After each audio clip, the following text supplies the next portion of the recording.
ได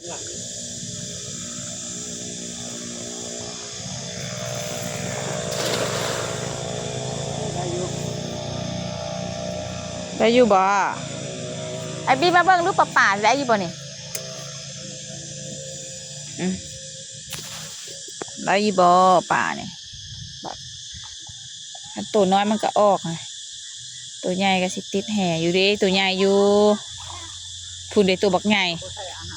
เป็นกินแล้วตัวบักใหญ่เลยเด้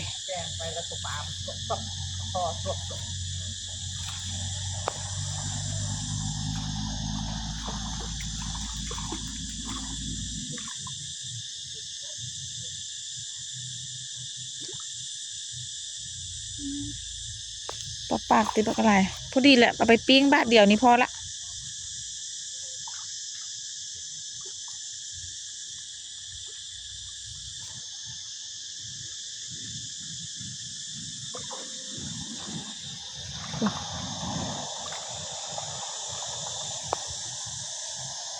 ขึ้นบอลลอนนะบัดนี้โอ้ยยุบมันเข้าเลย